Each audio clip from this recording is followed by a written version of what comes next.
Welcome back. Before we begin, ask yourself this. When was the last time you made a choice without wondering what someone else would think of it?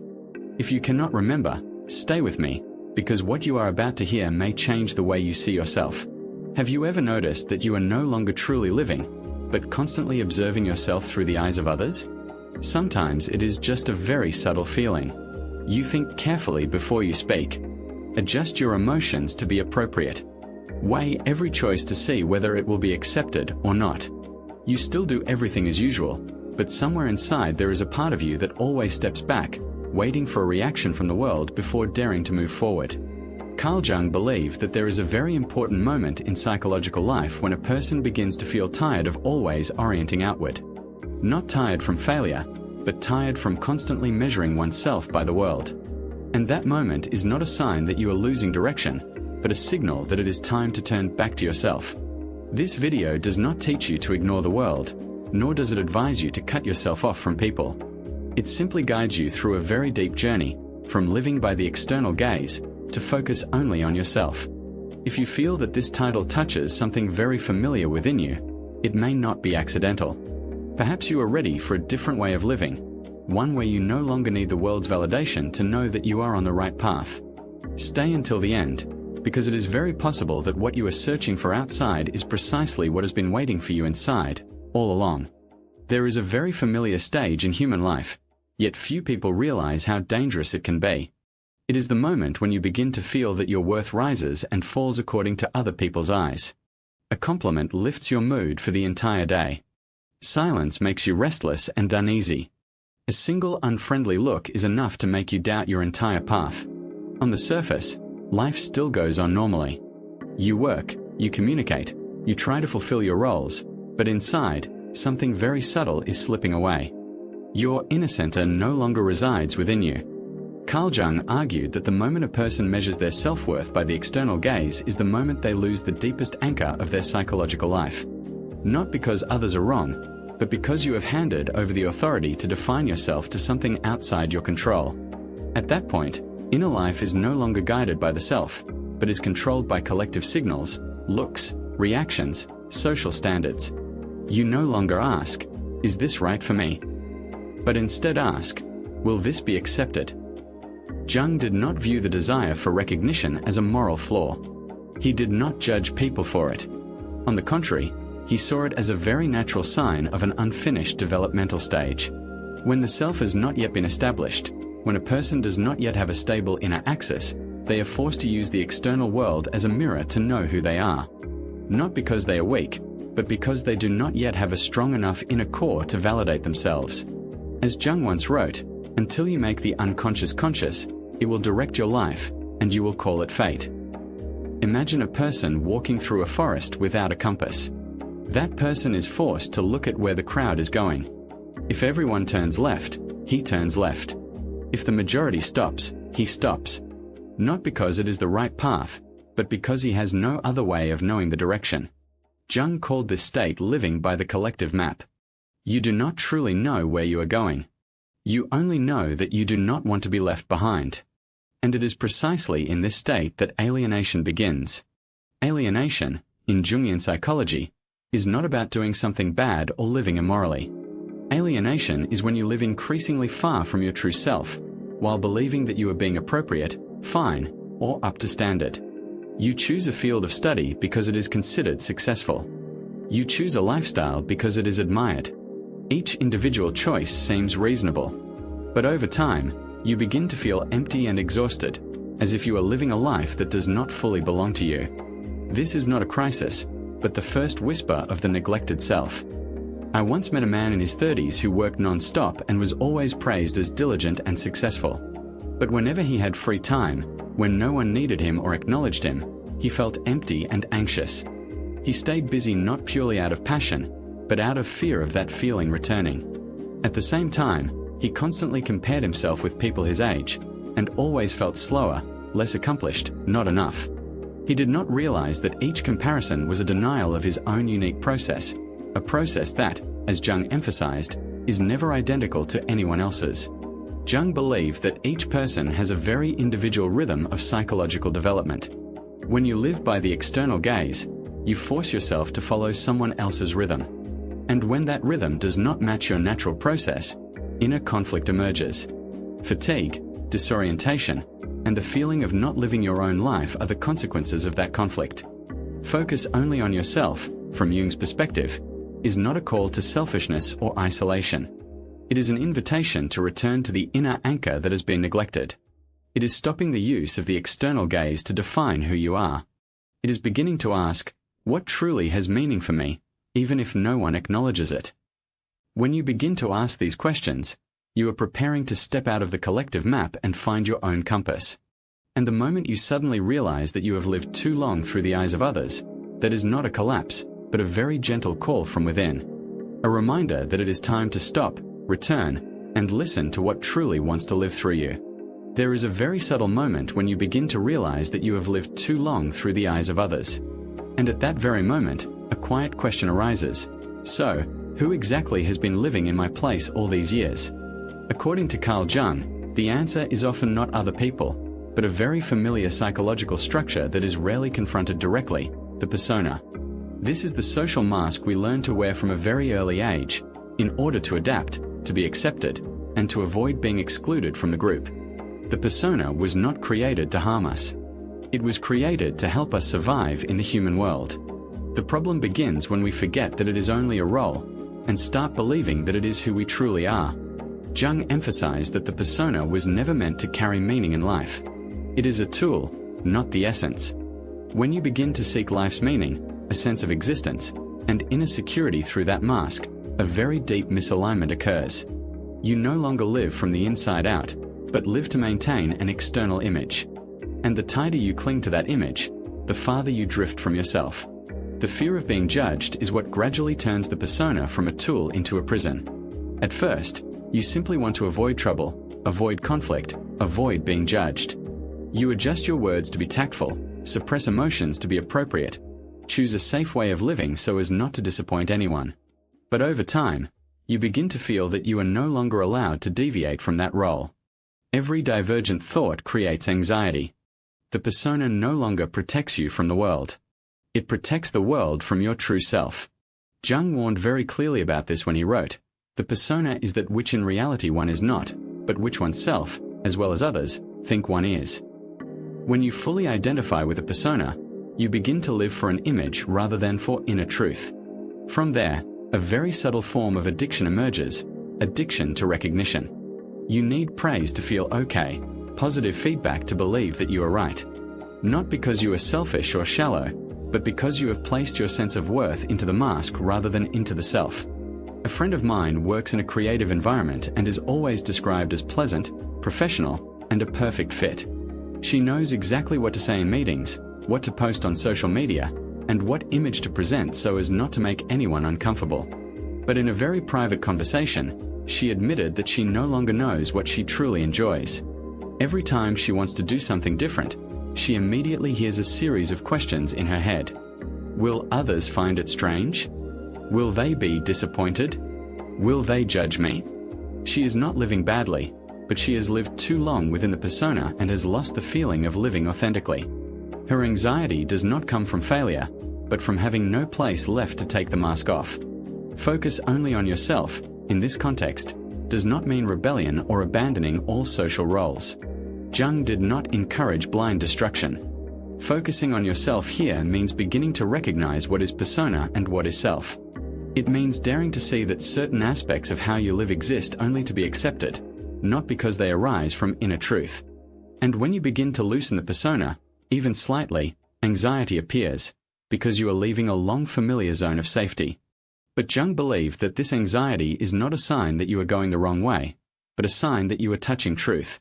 Each time you do not perform perfectly, or fail to maintain the old image, you feel uneasy. But alongside that unease, another feeling begins to form, lighter, more real, more alive.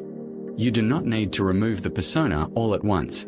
What Jung suggested was not to destroy all social roles, but to stop allowing the mask to govern your inner life. When you begin to focus on yourself, you learn to listen to your inner response before considering others' reactions, to allow yourself not to be recognized in small moments, in order to preserve inner honesty. And from that gradual withdrawal of attention from the outer world, a quiet yet profound rebalancing begins to take place. If, while watching this, you suddenly realize that you have lived very correctly but not truly lived, that may not be a coincidence. Leave a comment sharing your story. It does not need to be perfect or fully explained, just a fragment of truth you have carried for a long time. Sometimes, daring to write it down is the first moment the persona begins to be set aside. When you begin to loosen the persona and no longer live entirely to be accepted, an old reflex immediately arises: you look sideways. You observe whether others are moving faster or slower, what they have achieved, where they are on the path of life. And very often, you fall into comparison without realizing it. According to Jung, that very moment is when a person quietly denies their own individual path in order to enter a race that was never meant for them. Jung asserted that no two psychological development processes are the same. Each person carries a unique unconscious structure and rhythm of maturation. Society, however, does not operate by that logic. It creates shared timelines. By a certain age, you should be successful. By a certain age, you should be stable. By a certain age, you should have arrived. When you measure your life by those milestones, you stop listening to your inner process and begin forcing yourself to follow a collective schedule. Jung did not call this motivation, but misdirection. Comparison, from a Jungian perspective, is not simply jealousy or insecurity. It is a much deeper psychological act. You are denying your own individuation process. Individuation is the path each individual must walk to become themselves, not a successful version of someone else. But every time you look at others and conclude, "I am slower, I am behind, I am not enough," you are unconsciously declaring your own path invalid, simply because it does not resemble someone else's. This is a very subtle form of self-betrayal. Imagine someone running in a crowded race. At first, he only wanted to reach his own destination. But when he hears the footsteps around him, he begins to speed up, change direction, even stray from his original route just to avoid falling behind. Eventually, he collapses from exhaustion in a place that is not his destination. Comparison works the same way. When you live within a race, you expend energy on speed, while what you need most is direction. In a Jungian therapy session, a man once shared that for many years he felt he was behind his friends. They had status, wealth, stable families, while he constantly changed direction, jobs, and goals. Each reunion left him feeling like a failure, as if he had missed something essential. But during a period of crisis, when he was forced to stop, he realized that he had never been lost. He had simply been walking a different path, slower in social terms, but deeper in inner terms. When he stopped comparing and began focusing on what truly mattered to him, the heaviness gradually lifted, not because he caught up, but because he returned to his own rhythm. Jung once wrote, "The privilege of a lifetime is to become who you truly are." But you cannot become yourself if you are constantly measuring yourself against other people's lives. Comparison places you on a timeline that does not belong to you. It causes you to misjudge necessary phases of your own life, such as slowing down, getting lost, or even failing, phases that, for Jung, are often essential to inner growth. In Greek mythology, Achilles is the greatest warrior, but he is invincible only when he follows his own destiny. When he seeks to prove himself through others' definitions of glory and fame, he steps outside the protection of fate and falls at his only vulnerable point. Through a Jungian lens, this is the image of a person abandoning their individual path to chase a collective image of success. And the price is always high. Focus only on yourself at this stage does not mean turning your back on the world or isolating yourself. It simply means stopping the use of other people's lives as the yardstick for your own process. It means understanding that not having arrived by society's standards does not mean you are failing, but may mean you are being prepared for a different kind of maturity. Forgetting others, in the true Jungian sense, means forgetting their timelines. It means no longer asking, "Where am I compared to them?" and returning to the far more important question, "Am I aligned with myself?" When you begin to focus on that question, the race dissolves. Not because you win or lose, but because you realize you were never meant to run in it at all. And it is precisely when you step out of comparison that your individual path becomes truly visible, clear, and alive, just as it has always been. Now, here is the part most people never get to, because they stop listening right when it matters most. Stay with me, because what comes next might explain a fear you have carried for years without ever naming it. There is a very particular moment that occurs after you have moved beyond comparison and begun to question collective standards. It is when you realize that you are no longer chasing anyone. Yet the fear of being judged has not disappeared. You are no longer openly competing or comparing achievements, but a look, an ambiguous comment, or even silence can still make you feel scrutinized. According to Jung, this is not a contradiction. It is a sign that you are standing at a deeper layer of the journey back to yourself, the layer where projection has not yet been withdrawn. Jung believed that most obsessions with being judged by others do not originate in the external world, but in unacknowledged aspects of one's inner life. He called this projection the act of unconsciously attributing inner material to others. When a feeling or self-image is too difficult to accept, the psyche assigns it to someone else. We believe they are thinking about us, judging us, when in reality, it is the voice of our own inner shadow.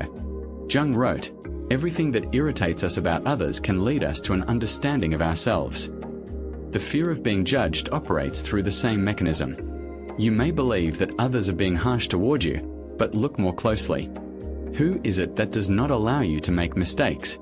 Who is constantly whispering that you are not good enough, not fast enough, not correct enough?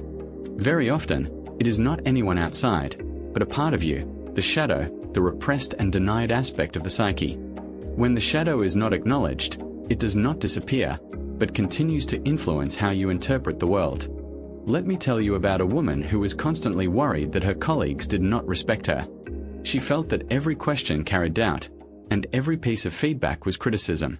But when she began to work deeply with herself, she realized that within her lived a strong belief: I am not good enough. That belief had never been spoken aloud, yet it was always present. And because she could not accept it as something that needed healing, she unconsciously projected it outward, believing that others were thinking it for her. When she began to confront her own self-doubt, something strange happened. The outside world seemed less judgmental, not because others changed, but because the projection was withdrawn. From the perspective of modern science, this is not unfamiliar. Many studies in cognitive psychology show that the brain interprets ambiguous information according to existing beliefs. If you carry a schema of "I am easily judged," you become hypersensitive to looks, tones, or unclear signals, and the brain automatically fills in the gaps with negative interpretations. Jung described this phenomenon long before contemporary research. The world you fear often mirrors what you have not yet dared to face within yourself. When you begin to integrate the shadow, allowing yourself to see and dialogue with the parts that were once denied, a crucial shift occurs. External voices lose their power, not because you become indifferent, but because you no longer need others to carry your unresolved inner conflicts. You can hear criticism without collapsing, and face disagreement without feeling threatened, because you have taken responsibility for your own inner world. Focus only on yourself, at this level, is no longer about withdrawing from society or ignoring what others think. It is the act of reclaiming the psychological energy you have unconsciously given to the world. Each time you worry about being judged, that energy is projected outward. When you turn back and ask, "Which part of me is saying this?" you bring that energy back inside. Jung saw this as the transition from living in reaction to the world to living in dialogue with oneself. Forgetting others, in this context, does not mean denying their existence, but stopping the use of them as mirrors for unresolved inner conflicts.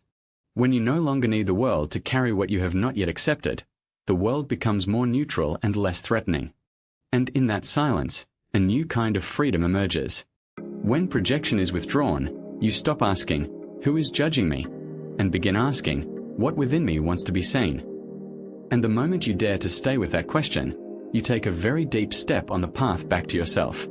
And if, in the final silence, you realize that you no longer want to ask who is looking at me, but instead begin to ask what within me is being reflected, leave a word in the comments, mirror. Sometimes simply daring to recognize the mirror is enough for the journey to begin shifting. At the moment you stop believing that all the eyes around you are focused on you, life suddenly slows down in a very strange way.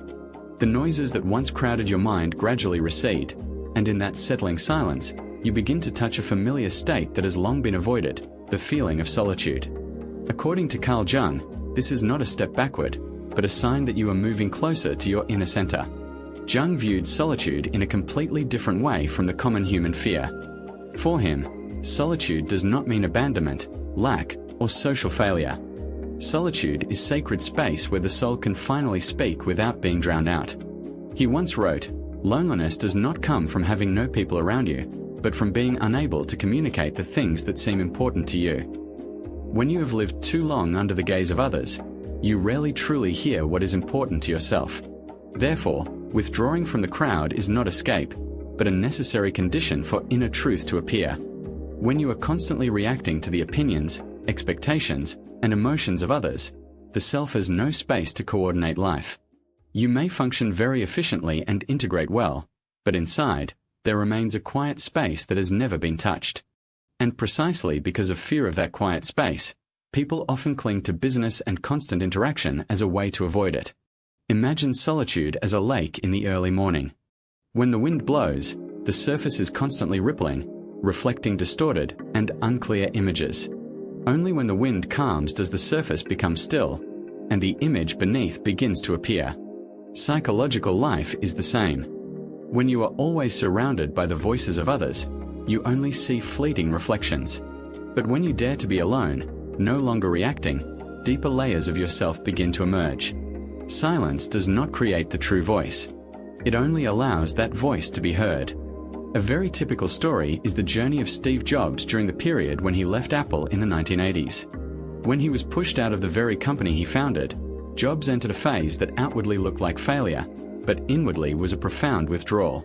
He slowed down, traveled to India, practiced meditation, and reflected on what truly mattered to him beyond fame and recognition. It was during this solitary period that many core ideas about design, simplicity, and intuition took shape. When Jobs later returned to Apple, he was no longer chasing trends or noisy competition, but working from a clearer inner center. From a Jungian perspective, this is a classic example of solitude becoming the space where the self is restructured.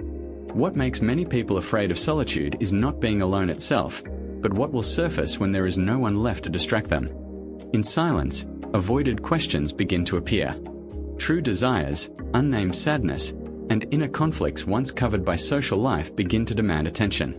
Jung considered this necessary, because only when you dare to stay with these contents do you have the chance to integrate them, rather than continuing to project them outward. Focus only on yourself does not mean cutting off relationships or denying the world, but temporarily withdrawing attention from others in order to re-establish inner order. You do not need to disappear from society, but you do need periods of silence deep enough so that you are no longer pulled by comparison or judgment. When you are alone without trying to fill the time, you are giving the self the opportunity to coordinate your life again. On the contrary, it is the only way to return to the center. On the contrary, it is the only way to return to the center. When you no longer need others to validate you or serve as a backdrop for your identity, you begin to stand more firmly in interaction. You do not cling, overreact, or lose yourself in relationships. True solitude does not distance you from people. It allows you to be more fully present when you return to them. When you can be in silence without panic, when you can be alone without feeling lack, that is a sign that the self has begun to take its place in your life. And from that inner foundation, you return to the world, not to seek, but to live. Not to be seen, but to be present. Not to chase anyone, but to walk in alignment with the deepest rhythm of yourself. This is the profound turning point where a person stops being pulled outward by the world, and for the first time, begins to build a disciplined inner life. Not the discipline of force, achievement, or proving, but a discipline born from a very deep inner need, what Jung called inner necessity. Jung never encouraged blind action or frantic doing in order to feel valuable. He clearly distinguished between action driven by the extroverted ego and action rooted in the inner core. When the extroverted ego leads, people act to be seen, to be recognized, to be favorably compared. Life's rhythm is then dictated by external feedback. But when action arises from inner necessity, you act because something inside demands to be realized, even if no one sees, no one praises, and no one understands. Jung wrote, "The shoe that fits one person pinches another." There is no recipe for living that suits all cases. True discipline cannot come from a universal formula. It only appears when you listen to your own rhythm. Imagine a disciplined inner life as a tree with roots growing deep underground. The roots are not visible or impressive, yet they determine whether the tree can withstand storms. If you only focus on feeding the leaves and shaping the canopy to look good, the tree may appear fine until the first storm arrives. Jungian discipline is not about making the canopy of your life more impressive, but about returning daily to nourish those invisible roots in silence. I once met a man named Leon, who worked in finance and was accustomed to a fast pace and goals tied to recognition. After a period of burnout, he decided to slow down. Strangely, he did not rest completely, nor did he launch into a dramatic self-improvement plan. He simply began, very consistently, waking a bit earlier each morning to read, writing a few lines of reflection, and focusing on the single most important task of the day, without telling anyone. No one praised him. No one knew. But Leon noticed he was calmer, clearer in his decisions, and less swept up by external pressure. He did not become better than others, but more aligned with himself. And from that inner anchor, external effectiveness followed as a consequence, not a goal. From the perspective of modern science, this also has a clear basis. Many studies on self-regulation show that intrinsic motivation is far more sustainable than extrinsic motivation. When action is driven by rewards, surveillance, or evaluation, the brain quickly becomes fatigued and requires higher levels of stimulation. By contrast, when action is tied to personal meaning and inner coherence, the nervous system maintains a more stable state of focus.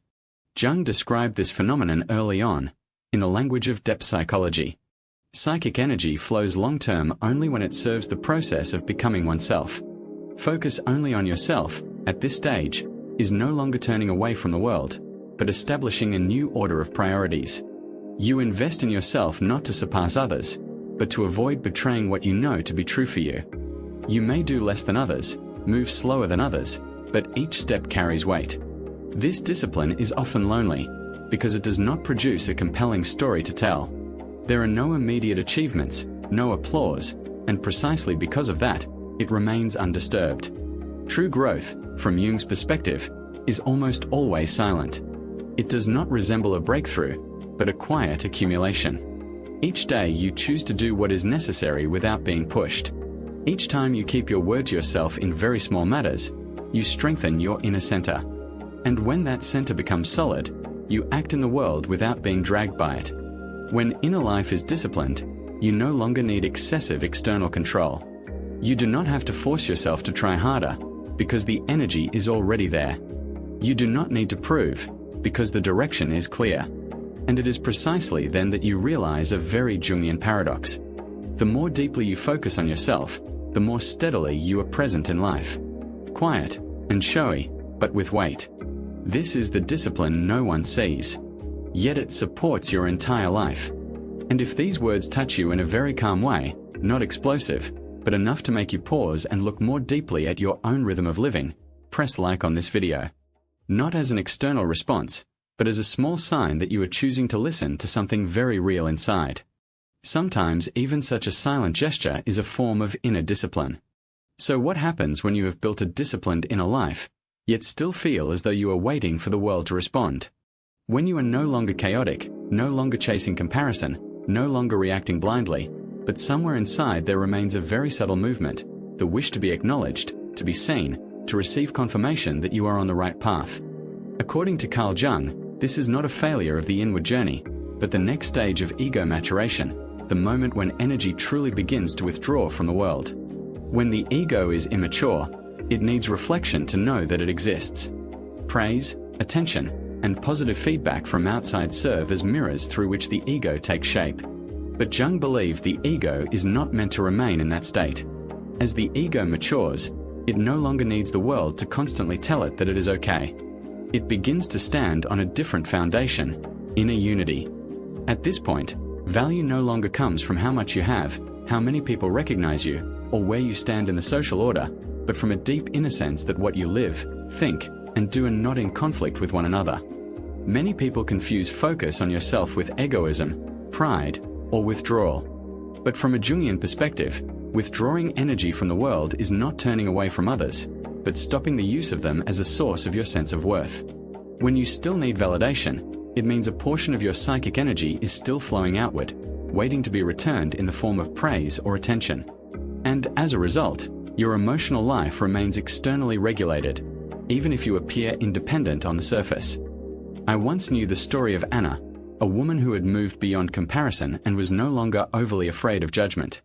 She had a relatively solid inner life, worked steadily, and did not chase an image. But whenever she shared a personal project, she still unconsciously checked for feedback. Not because she was weak, but because a part of her was still asking, "Is this good enough to be seen?" When she noticed that very subtle movement and stopped, not by forcing herself to be indifferent, but by returning to the inner feeling of working, a quiet shift occurred. She no longer rose or fell with others' reactions. The work remained the same, but her emotions were lighter. She did not lose motivation. She lost dependence. Jung wrote, "The most terrifying thing is to accept oneself completely." To fully accept yourself means you no longer need anyone else to bear witness to your value. This is frightening for an immature ego, because it is accustomed to being nourished by feedback. But for an ego that has passed through sufficient experience, this becomes liberation. You no longer need to prove, because there is no longer any part inside demanding reassurance. Imagine psychic energy as a stream of water. When you constantly seek validation, that stream flows outward, spreading everywhere. When you withdraw the energy, it does not disappear, but seeps into the ground, nourishing the roots. No one sees the water underground, but it determines whether the tree survives drought. Inner value is the same. It does not need to be displayed, but when it is deep enough, all outward action becomes stable. Emotional independence, in Jungian psychology, does not mean needing no one, but not being shaken by whether others respond or not. When the self begins to coordinate life, your emotions no longer rise and fall with external gazes. You can receive praise without excessive excitement, and criticism without collapse, not because you are numb, but because the center of regulation has shifted from outside to inside. Focus only on yourself now is no longer an effort. It becomes a natural state. You do not need to try to forget others, because when energy has been withdrawn inward, others naturally lose their influence. You are not concerned with proving you are right, nor do you need anyone to confirm that you are on the right path. You know, not intellectually, but through a deep sense of inner coherence.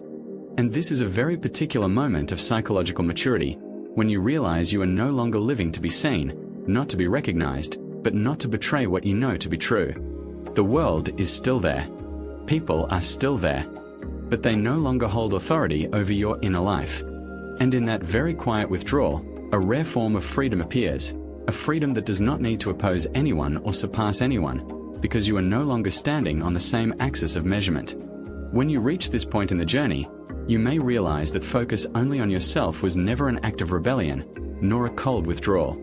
It is a very quiet return, a silent shift of the center of living from outside to inside. No longer needing the world to confirm who you are. No longer needing others' gazes as proof of your value. You begin to stand on a different foundation, inner coherence. From that point, life does not necessarily become easier, but it becomes truer.